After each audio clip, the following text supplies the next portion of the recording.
What's up, everybody? Yeah, we're recording right there. So Hello. Hello. this is exciting, you guys. I have a very special guest in studio today. We're going to hear some very fun stories. Make sure you listen up. Make sure you share this. You're going to hear lots of very familiar names, and they're going to want to hear these stories. These are so good. You guys, please help me welcome my special guest, Reno Collier, here. Thank you. Hey. You think they're clapping while they're watching this? I think so. I feel. Thank you. Thank you. You're in Frankenmuth, Michigan. How do you feel? I feel Christmassy. Do you? I feel festive. I feel German. I feel Korean. Yeah. What was that place we went to? Oh yeah, My Pot. My Pot. Yeah, the new Korean barbecue, which was really good. Delicious. Yeah. I know, and you're gonna get some Bavarian in chicken today. Heck yeah, I'm going for. You said it's the best chicken white people have ever made. Yes. Yeah. You're exactly Isn't that right? Yeah. Yeah. I'm excited. Oh my gosh. So a little backstory. Last year I got Rob Little, great friend of mine, got me a date in Florida at a club. I was super excited to try being an on-the-road comedian. And lo and behold, the club that I got booked at, he was the headliner. And I tried not to annoy him too bad all weekend. Oh, you were great. But by the end of the weekend, I was like, please come to Michigan. Please come to Michigan. And I begged enough that you were like, okay, let's try go. to figure this out. This is a cool little town. Yeah. And I'd never heard of it, but when I say it to people, they go, "Oh, Christmas!" Yeah. And I'm like, "Yeah, yeah." And you'll Christmas. never forget. No, I think it's so quaint, and Yeah. I love it. Well, Reno, let's tell everybody about you. So you've been doing comedy how long? 74 years, a long time. I started doing open mic in like '96. Oh wow. Okay. Cool. Yeah, so that's a long time. And before that, I taught school. You were school. While I was doing open mic. Okay. I was a PE teacher, very short. Very short amount of time. Yeah. And they weren't, and I was so stupid. I was like, you know what? I got like 3 weeks booked on the road, making like $180 a week. And I was like, I'm a comedian now. I'm quitting. And I went in, it was Atlanta International School. I went into the headmaster of the school, the principal's sitting there, and I get 3, and I didn't think anything through. Right. You know? And I walked in and I was like, hey man, I know I agreed to give you 2 weeks notice. I've been bartending at this comedy club and working in the kitchen and doing the door and everything. And I booked 3 weeks to go on the road. And I just want to know when's the soonest I could take off. And I'm not kidding. He's like this. He looks up from his desk and he goes, today. Really? Yeah. Wow, you were that valuable. And I was like, yeah. I was like, thanks, man. I really enjoyed it. I mean, there was no, like, he's like, all right, then. Were your students crushed, though? You They must were, have been, like, because the funnest teacher. The students were upset. None of the other teachers were, because I jacked these kids up so much during an hour of the day, and then they'd have to go sit in math, and they would act like lunatics. Because I'm like, just, it was an international school. Okay. So English, the only reason I got the job was I played baseball. Okay. And the day I went in, the PE teacher got fired. Oh, wow. So they were like, this is unbelievable. Because Yeah. I went in for the assistant thing, and they're like, when can you start? Yeah. Like, we don't have a... And I'm like, today? I went in as quick as I went out. Like, it was today. But I'd get them so amped up. So the kids, a lot of them, English was a second language. Okay. So, and they had to go through standardized testing to get in. So these kids were really smart. Wow. So, like, we're dodgeball, and they're like trying to write the rules on a piece of paper. And I'm like, no, dude, you pick up that ball and hit him in the face with it. You know what I mean? And they're like, really? And I'm like, yeah, it's dodgeball. Pick it up and hit him with it. So, and then they were all speaking in different languages that I didn't understand. Okay. And then the older kids, as a new teacher, I was supposed to stay there for help class. Okay. So these like 8th graders are coming in with calculus. Wow. And I'm like, ask your dad, dude. I have no idea how to help with anything. It was kind of a mess, but it was fun. Yeah. And I loved it. It was a blast. But I was hungover, like, because I drink at the club while I was bartending, and then go in and I'm sweating booze out. I used to do jokes about this. These little kids are like, "You smell like my dad." I'm like, "Your dad's an alcoholic." Yeah, there's a problem. Here, do a shot. It's hereditary. Yeah! That's some old stuff, man. I used to tell that all the time. Oh my gosh. Yeah. So who was your first? Who'd you go on the road with? Me. Oh, you. Yeah, years ago in the South, there were comedy clubs like in hotels and all over. The problem was I worked at the Punchline, which was sold out every night, a true comedy club. Comedy was on fire. So the first week I got booked was at a Holiday Inn in Ocala, Florida. Oh boy. Right off 75. And it was like Comedy House Theater or whatever it was. So I was used to sold out comedy clubs, and plus I bartended, so I knew like the vibe and the deal. So I go and check in the hotel. There's nothing but like really old people in here, and I was like 26 years old, something. I go check in my room. They're like the comedy clubs in the bar. I come in, and there's a bar. There's like it looks like this brick, except it's only about this wide. Oh wow. Right, just a strip of wallpaper down the middle with a little stage under it. Oh boy. Right, and a microphone. And I walk in, and there's two people that are about 180 sitting at a table in the front, right? So, and the guys I worked with, Steve Brewer and Kirk Noland, I'll never forget them. So I come in, and I'm like, hey, where's the comedy club? And they're like, you're in it. And I'm like, what? And they're like, you're in it. And I'm like, the show starts in like 10 minutes. And they're like, yeah. I go, there's two people there. Like, I'm not doing this. And the manager's like, yes, you are. And I'm like, no, I'm not. And he's like, if you want to get paid, you are. Yeah. And I'm like, for two people? Like, I'd only done shows in front of like 150, 300. So all of a sudden, they start playing the music, and it's like, dun, dun, dun, dun. And I hear the old guy go, why are the lights out? They didn't even know they were in there. They thought they came in for a drink. And it's like, dun, dun. And then it goes, are you ready to get started? And I hear the lady go, no. Right? And they're like, here we go. Please welcome to the stage, our MC. And the tape cuts off, and it's dead silent. And I'm like, and the manager goes, go up there. And I go, no. And these old people are listening to this. And the comics are like, Reno, you have to go, man. This is the show. This is how this works. And I'm like, I'm not going up there for two people that don't even know why the lights are off. And they're like, go up there. And they're like, do your time. I was supposed to do like 15 minutes. I'm like, whatever, man. So I walk up on stage, and I'm just being a jerk. I'm like, hey, is everybody ready for some fun? And this guy's like, why are the lights out? And I'm like, perfect question. Are you ready for your next comedian? I didn't do any time. And the guy in the back's like, F you, I'm like, please welcome to the stage. You've seen him on da-da-da. I bring the guy up, and of course, he does his act like he's supposed to. And these people cannot figure out what's going on, right? The manager's yelling at me, like, at full volume over the comic. Oh, he's Jesus. like, if you think you're going to get paid, he goes, I don't even need you, da-da-da-da. And he's like, and you told me you don't even have anywhere to live. You're staying in the hotel. You're here for 2 weeks. You're going to do your time, da-da-da-da. I'm like, well, whatever, So as I had to go up in between, I was still just being a jerk. Like, I'd go up and be like, all right, are we having a good time? And the guy's like, I'm not kidding. Like, when does this end? And I'm like, we got more show for you. And it was such a freaking debacle.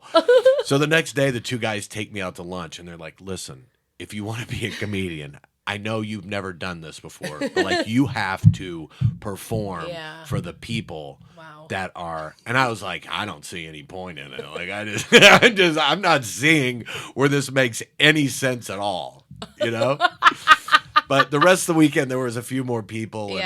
But I would take any gig. Like, I'd be in Lubbock, Texas, and then I'd have a day and a half to get to Myrtle Beach. Oh, and I was doing biker bars and wow. anything I could get my hands on, because I had nowhere to live. When I quit my teaching job, I ditched my apartment, and I just slept on my buddy's couch. And I'd show up with a case of beer and a London broil and live on it for a week and think that was my payment. Yeah. And they were great, man. Yeah. They were like, yeah, whatever. But they'd get up and go to work, and I'm, yeah. But it just gradually, living out of my car and just taking every gig I could get, and people are like, God, that must have been hard. It was the best freaking time of my life. If you talk to any comedian, I don't care what success they are, and you say, what was your favorite part? It was starting. Yeah. A hot pot in the back seat, my clothes are flying out the window, going 80 miles an hour, sleeping in rest areas. And it was fun, man. That's cool. Do you think comedians have that kind of grit anymore? No. Yeah. No, it's turned into somebody gets a cool YouTube video, they get booked, They show up. They have 4 minutes of material. They eat it for an hour. They never come back, but everybody made money. Right, right. And Yeah, it's kind of it's kind of washed out more. it is. Yeah. There are still guys. I mean, Dave Chappelle and Bill Yeah. Burr, and there are guys that are writing Right. and doing stand up Yeah. and trying to master it. Right, But then there's a whole lot of people that like Trump sucks is not a joke. right, right. Right? right. Like just saying things that people agree with has turned into, which I don't agree with that, but has turned into as long how as people they- clap. It's like yeah. walking out on stage and going, "Give it up for the troops." And everybody Right. claps, And and it's then like, you, oh, I killed. yeah, Yeah. you hear that standing ovation? That Yeah. wasn't for you, jackass. Yeah, like yeah, it's that not wasn't right. right. That makes sense. Yeah, So, that's been a huge thing for us is talking about you being on the Bob and Tom show and having your Country Fried Take segment, and that you regularly tour with Larry the Cable Guy, Mm-hmm. which started with you being on the Blue Collar tour. well, I wasn't on Blue Collar. Like Blue Collar was Ron and Jeff and Bill Okay. and Cable Guy. So, rumor has it, let me just clear this up. Rumor has it you joined them guys touring when Ron went to rehab. Is that true? No, not rehab. Okay. Ron said, let me tell you guys something. And, Ron is I mean, funnier. I think Ron is subscribed to my channel. Ron so. Ron is the best storyteller I've ever seen in my life. Yeah. And he just does not care. Like the way it was told to me was Jeff called him up and goes, "We're going to get everybody back together." And Ron said, "Jeff, I'm not going 20 minutes without saying F." Yeah. Okay. And Jeff's like, "Really?" And he goes, "I just don't feel like doing it anymore. I'm going to Okay. say whatever the F I want to say." I was like, "Okay, well, that's the end of that." Okay. And so then Because that was they booked popped as me a- on. yeah. But it was hard Yeah. because people, when you step in for somebody like that, I mean, Yeah. there's 20,000 people, Yeah. and they're all sitting there thinking, "Where's Ron Where's White?" Ron White? Yeah. Yeah. Do you think that's how the rumor started that he was in rehab? Because I don't know. I mean, people told me he was dead. Yeah. And I'm like, he's not dead. I That's just funny. saw it. You know what I Yeah, mean? Like, yeah, it's yeah. not. That's funny. But how did but- that all start? How'd you get connected to that group? So I was living out in Los Angeles. I had gone through a couple development deals with networks, and I'd done Okay. Comedy Central special and Yeah. stuff like that. The management company that had all those guys came to see me, and they were like, "We'd love to sign you." And my ex-wife and I had just had our first kid, and I was like, "Well, let me ask you this. I don't want to live out here. Right. I don't like the people. I don't like the traffic. I don't Mm-hmm. like the ad." And I wanted to move back to Nashville, so when I was on the road, my kids would be surrounded by family. I had Yeah. family there. My ex-wife had family there. And they're like, "We don't care where you live." And I go, "What about Nashville?" And they're like, "Well, if you go out with Cable Guy, the bus leaves out of Nashville." Oh, and I was like, wow. "Done." Cool. So I sold my place and moved. And Oh, then, so that's how you started touring with Larry, the Cable Guy. yeah. So I signed Oh, on I with see. that management company. Now, here's the Okay. thing. I knew him from before. Yeah. So when I was bartending, he was a feature act. Oh, wow. So I knew him, and we politically lined up and had a lot in common Yeah. and laughed at the same stuff, and we just thought each other was funny. So when he was a feature, was he Larry the Cable Guy? He was the freight train of comedy, Oh. which he was hysterical. Yeah. But here's the thing about him, and people will pull up these videos and go like, "Well, a long time ago, see this? That was a character Yeah. more than this." I mean, he's a bigger redneck. His voice isn't as southern, Yeah. but he lives on a farm in Nebraska and Yeah. he leases his land for soybean. I mean, like he's not playing around. He grew up on a pig farm. Yeah. Yeah. Like he's a redneck. Yeah. But he is also the sweetest person and the kindest person you'd ever know in your life. That's cool. Yeah. Yeah. I mean, aside from being absolutely hilarious, Right. He's the real deal. That's Like I've been cool. through the trenches in a lot of stuff in my life, and that dude never bailed on me once. Wow. And people are like, "You guys compete with each other," and I'm like, "He won. Yeah. I'm on his bus." Like, there's no competition. Right, like right. Tom on Bob and Tom's like, "It seems like you guys are competitive." I'm like, "Yeah, all I have left is golf." That's all you know what I mean? But yeah, Yeah. it's been so much fun. That's cool. Yeah. That's great. And you just did something with Jeff Foxworthy, a big Yeah, we fundraiser. did a thing in Indianapolis, and Jeff is another one. Yeah. Like those dudes are not like my friends would come out and Yeah. they'd be like, "Hey, we're going backstage at the Blue Collar," you know. It's like, "What are we gonna eat?" And I'm like, it's Kentucky Fried Chicken every night. And they're like, what? And I'm like, that's what we eat. Yeah. And then they come on the bus and be like, ugh. They think it's going to be like Motley Crue behind the music. And they get on the bus and there's like dip cups and an empty pizza box and like some beer cans. Right. And they're like, is this what you guys do? And we're like, yeah. We're all married.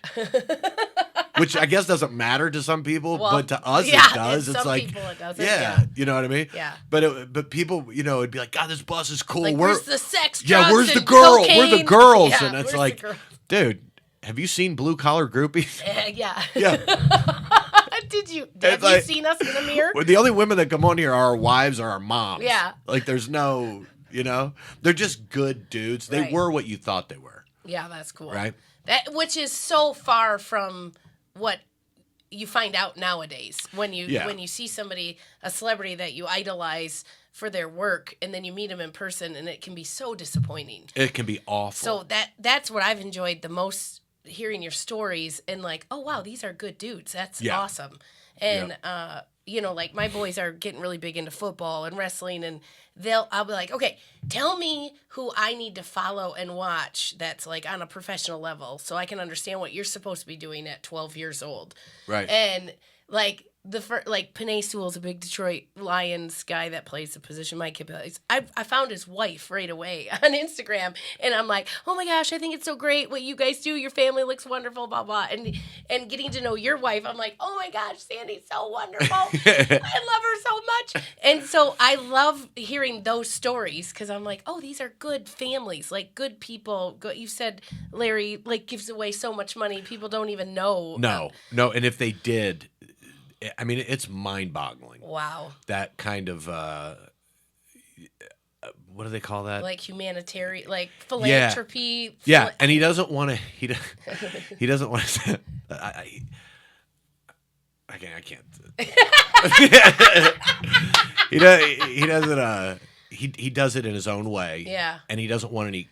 He doesn't want any credit. And then if they try to force him to show up to something, he makes it where they don't.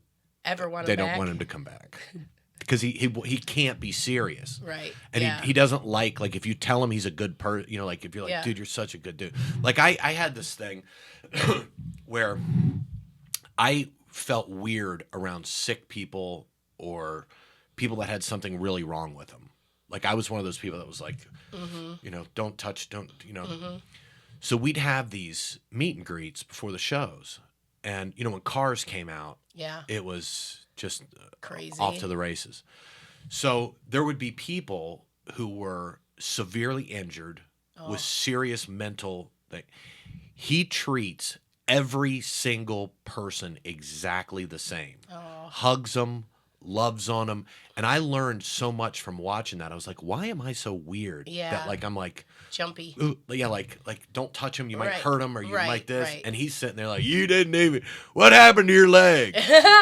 You know what I mean? Yeah. And they're like, well, I would have never thought that would have been a sweet question to ask. Right. But they go like, well, I had an operation, or I was over in Iraq and I lost my leg, and da da da da. And he's like, well, hop over here and let me give you a hug. Stuff like that. Yeah. And little kids that would just be like, oh my God. And he'd pick them up and all that. So it made me cross a barrier that I had where now I'm like that. Yeah. Like, it's like, wait, no, there's something in that. Yeah. Like that's a real, that's a real thing where people get treated a certain way. Everyone treats them like I was treating them, and they can't be themselves. Yeah. Yeah, you know? That's a good point. And then that's a different kind of humanitarian connection, like human to human. Well, plus it's biblical. Yeah.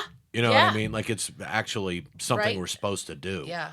So I learned a lot from that dude. I'd never tell him that, but I've learned a lot from that dude. Larry, I'll be sending this to your agent. Yeah, he's not going to see that. I'll cut him. I'll block him. I've already blocked him. He's a punk, and he's not nearly as funny as me either. Get her done. I got a catchphrase. Put some ham on that thing. Never caught on.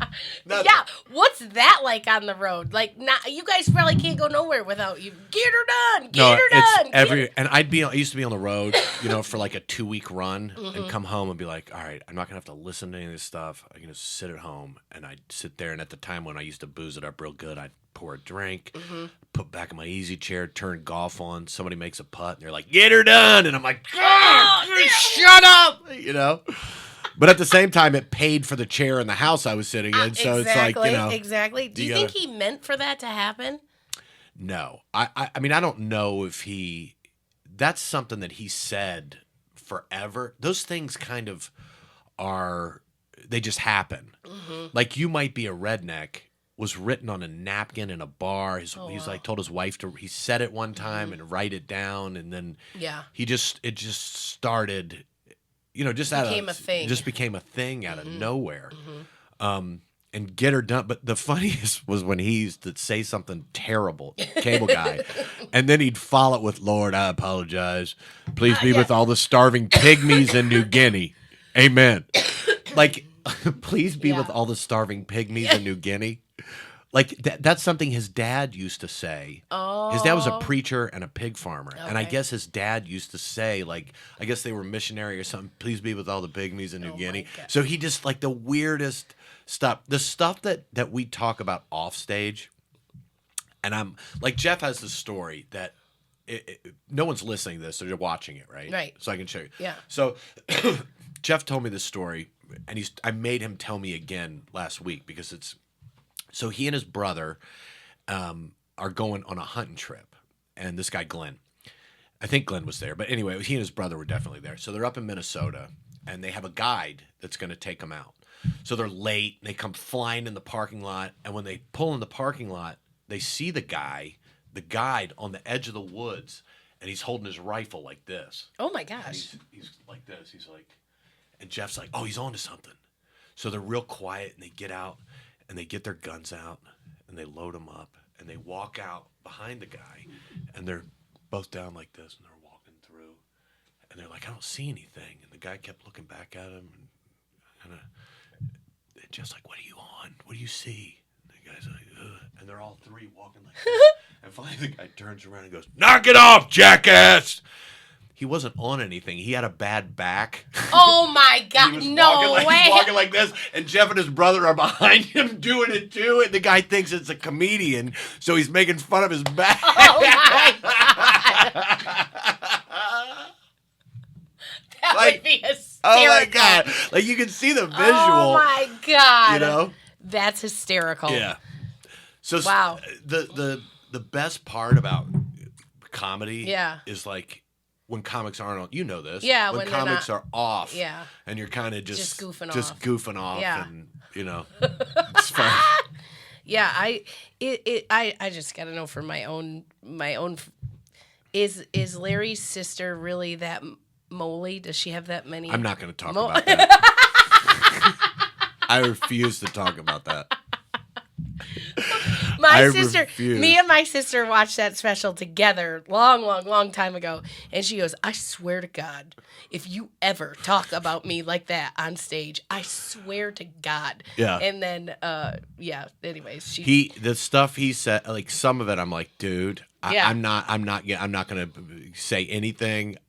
Some of the stuff he used to say was, and it's so weird because years ago, I would have been mad if somebody interviewed me and said, hey, what's this person like? What's that person like? Yeah.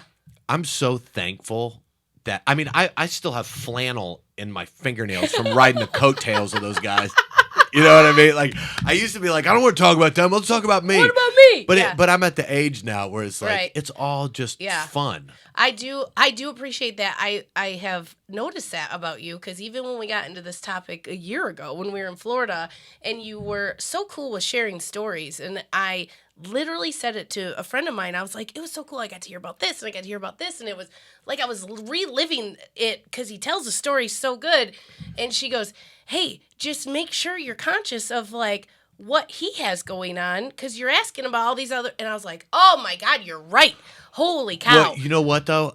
I don't have an ego anymore. Like I've tried to, because what do I not have to be thankful for? I'm alive. Yeah. I get to tell people jokes for a living. Like what do I have that's not right? What here? So I was saying that I didn't want to hear from somebody else. I'm doing it too. Yeah. So one we were golfing, Cable Guy and I were golfing, and yes, this has turned into a Larry the Cable Guy story thing. I'm sorry. Getting to the other I apologize, stuff. but some of it's so funny.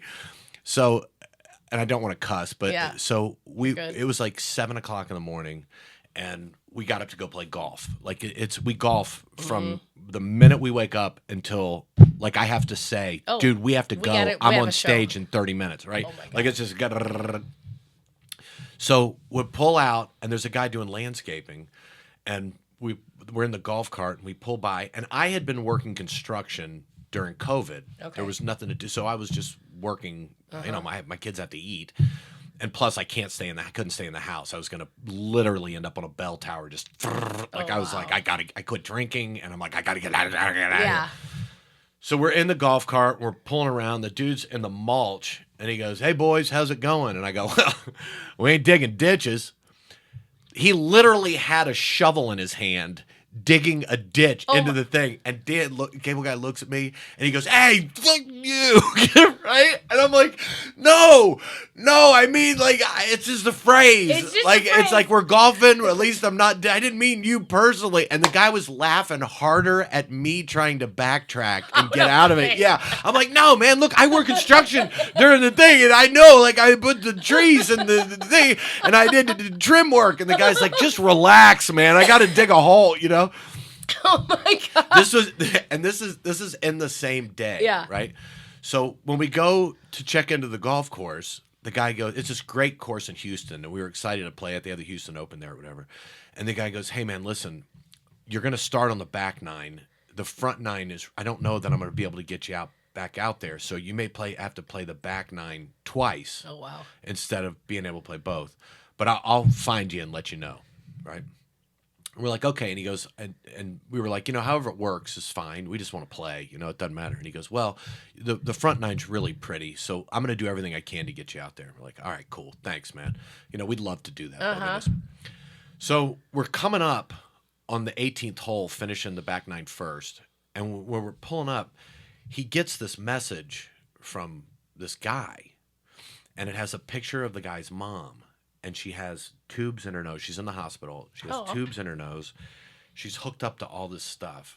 And she's holding up a signed Larry the Cable Guy picture with a signed Mater picture that he had signed and sent to her for the stuff. And the guy was like, "I just want to let you know that my mom's about to pass, but she wanted you to know that it meant the world to her, that you would do something like this and take time out for her, and she just loves you."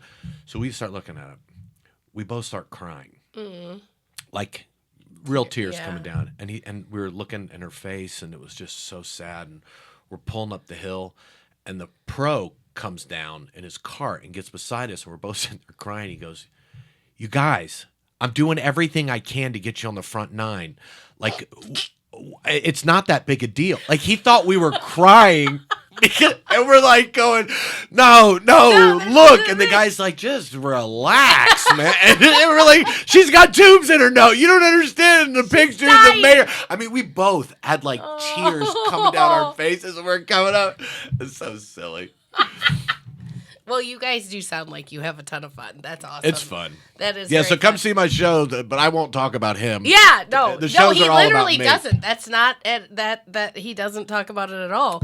But up here, so Country Fried Takes, this book you can only get at his shows, by the way, which is so brilliant. I love how you put this together. Did you show the back? So this is. It says "How to Kill Your Best Friend," and you put it on the back of your commode, so when your buddy comes over to pee, he's sitting there going, "Am I his best friend?" You know what I mean? think that's And plus, so people cool. in the airport lose their shit when they see it, too. When you're reading that? Yeah, you're reading it's like, how to, what? Like, it just seems weird. I love it. And then I don't like I did all the artwork myself, too, because they were like, "Why don't you use AI?" And I'm like, because I'm not a communist. It's so.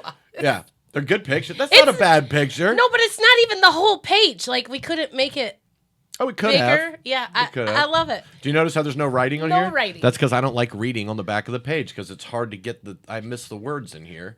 So it's my book. I can do whatever I want. Okay, so Country Fried Takes. It's got a whole bunch of country fried takes in it. How did this start?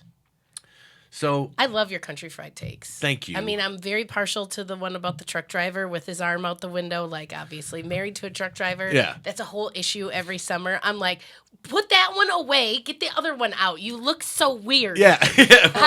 Well, it started with I was going on the air, and I wasn't doing anything.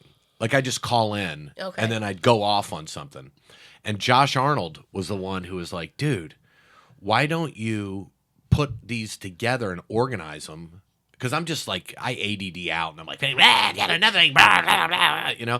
And he's like, "Organize them and call them something." And we just went through a bunch of names and came up with Country Fried Takes. The first one I ever did was about student loans, and it blew up. Some are sillier than others. Yeah. But I just, how do you get inspired for these? Because you come up with them very often. I say what I want to say, but then I put it in a kind of. Some of them are sweet though too. Yeah, you know, they are. like They are. But some of them, I'm just. It's common sense. Yeah. Like this is the first one I ever did. That's why Okay. it's number one. There's a lot going on out there, and I'd like to start sharing. Now, remember, this is from about 2 years ago. Okay, This- that's when I was going to ask you when they started. So 2 years ago you started these? Mm-hmm. Okay. So there's a lot going on out there, and I'd like to start sharing y'all with my viewpoints and opinions on some of this stuff. So if you allow me, it'd be my pleasure to serve up a tasty helping of what I call Reno Collier's Country Fried Takes. Well, along with my wife's cell phone plan and my daughter's car insurance, it looks like I'll be helping pay for another thing that doesn't benefit me at all, the student loans of other people's kids. Look, as a Southern gentleman, I'm all for helping out those in need of a little assistance. I remember one time when I was growing up, old Clive Phillips was having trouble making payments on his combine harvester, so a bunch of area families took up a collection to help keep him square until he could get back on his feet. He was a hard worker, and he'd hit some tough times, and we were happy to help him. You know what we didn't do? Give everybody in the country with a tractor debt $10,000, whether they deserved it or not. Now, there are plenty of hardworking college graduates out there who could use a financial break and who's actually put this money towards something positive and productive things. But we all know a lot of this dough is going to lazy, spoiled, TikTok-addicted basement dwellers who feel they're somehow exempt from personal responsibility and are entitled to what you and I have rightfully earned. This is why I propose we hold interviews for those with student loan debt to see if they deserve our helping hand. If so, how much? Oh, you're a teacher who served in the military, drives an 18-wheeler in the summer, and you're a foster parent? Your student loan is now paid off.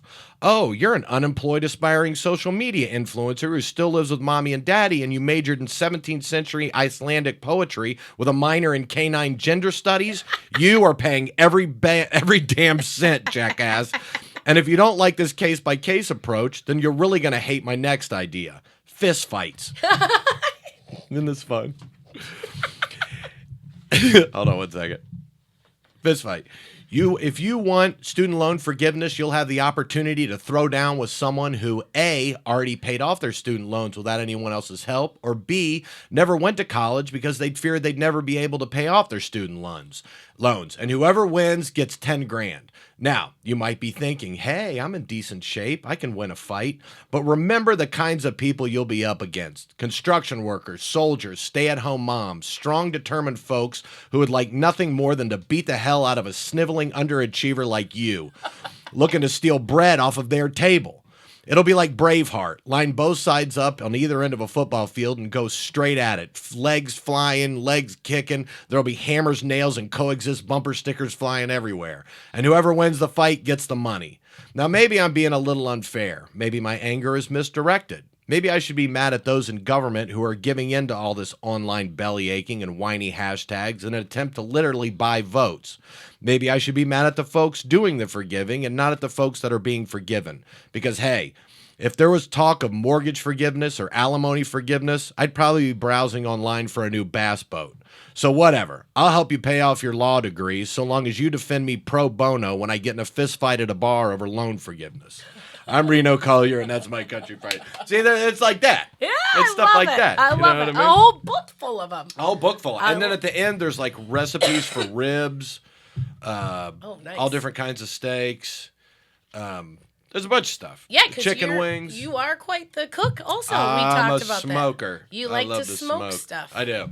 You and the meat. I do. That's cool. So this is something we can look forward to keeping to continue. Yeah. I'm guessing a volume 2. Volume 2 will come out next November. Nice. Yeah. Very cool. Yeah, and the cool thing is I write them throughout the year. Yeah. So it's not like I'm sitting down at a. Yeah. I write them and then, I say them into my phone and it prints it out. Yeah, and then you can have Kind of cool. That's then very they'll send it cool. to the publisher and then they write back and say you're grammar is horrific and you don't know where these things are. And I said, you know what? The opening of the book says point blank.